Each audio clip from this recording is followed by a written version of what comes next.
আসসালামু আলাইকুম, আমার নাম তামজিদ। আমি আজকে দুইটা বিষয়ে কথা বলতে চাই।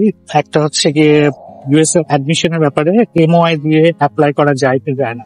আরেকটা বিষয় হচ্ছে গিয়ে সামনের সেমিস্টার কোনটা, কখন অ্যাপ্লাই করা উচিত। তো প্রথমে এমওআই এর ব্যাপারে কথা বলি।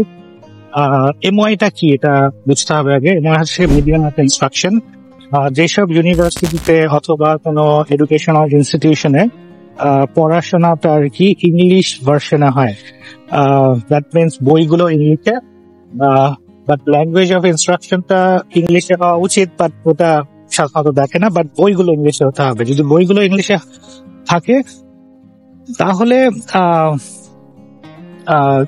you can use MOI to apply for admission for both bachelor's and masters. So MOI দিয়ে ভিসা হয় কি হয় না। ইংলিশ প্রফিসিয়েন্সির ব্যাপারটা মানে IELTS, TOEFL, ডুওলিঙ্গো এগুলি হচ্ছে কি ইউনিভার্সিটির রিকোয়ারমেন্ট। ইউনিভার্সিটি যদি আপনাকে অ্যাডমিশন দিয়ে দেয় তাহলে আর কোনো প্রবলেম নাই। ইউএসএ এমবেসিতে কখনোই জিজ্ঞেস করবে না যে আপনার IELTS এর স্কোর কত, আর এমবেসিতে এরকম কোনো ডকুমেন্টসও সাবমিট করা লাগে না। So it doesn't matter. অনেকে কোয়েশ্চেন করে আছে ডুওলিঙ্গো দিয়ে ভিসা হয় কি হয় না। Again MOI, Duolingo, IELTS, TOEFL, PTE সবগুলোই অ্যাকসেপ্টেড, বাট সব ইউনিভার্সিটিতে MOI অ্যাকসেপ্টেড না এবং সব ইউনিভার্সিটিতে PTE ও অ্যাকসেপ্টেড না। But almost all universities will accept Duolingo, IELTS and TOEFL. So ভিসার ক্ষেত্রে কোনোই প্রবলেম নাই, because embassy doesn't care. কিন্তু এখন কেউ যদি এমবেসিতে যাওয়ার পর ইংলিশেই কথা বলতে না পারে তখন ভিসা অফিসার ইউজুয়ালি কনভিন্সড হয় না। এটা একটা প্রবলেম। ইংলিশে ফ্লুয়েন্সি থাকাটা ইম্পর্টেন্ট, বাট আমি আমার এক্সপেরিয়েন্স অনুযায়ী আমি দেখছি যে অনেক সময় ভিসা অফিসার বাংলায় কোয়েশ্চেন করে যখন একটা স্টুডেন্ট ইংলিশে হয়তো অ্যান্সার দিতে পারতেছে না অথবা বুঝতে পারতেছে না। সেই ক্ষেত্রে ভিসা অফিসার বাংলায়ও কোয়েশ্চেন করতে পারে, বাট এটা ভিসা অফিসারের উপর ডিপেন্ড করবে।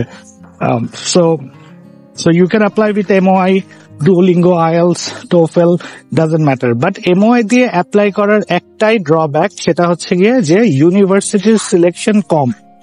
সব ইউনিভার্সিটি, অলমোস্ট বেশিরভাগ ইউনিভার্সিটি MOI অ্যাকসেপ্ট করে না। বাট আমি রিকমেন্ড করি যে IELTS অথবা Duolingo দেওয়াটা স্টুডেন্টদের উচিত। এটাতে দুইটা উপকার হয়। একটা হচ্ছে গিয়ে স্পোকেন ইংলিশটা বেটার হয়, আর ইউনিভার্সিটি সিলেকশনও বাড়ে।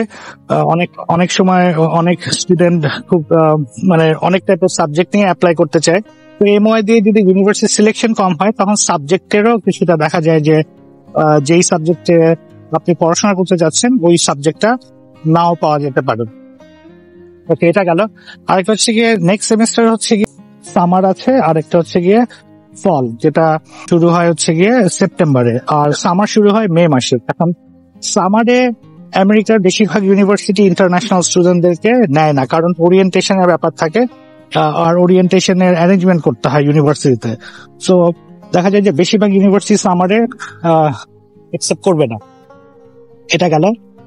সো আর ভিসার ক্ষেত্রে আমার এক্সপিরিয়েন্স অনুযায়ী দেখছি যে ফল আর স্প্রিং এ বেশি ভিসা হয়। সো ফল হচ্ছে গিয়ে অগাস্ট সেপ্টেম্বর, আর স্প্রিং হচ্ছে গিয়ে জানুয়ারিতে। তো অ্যাপ্লাই কখন করা উচিত, আর IELTS, Duolingo কখন দেওয়া উচিত?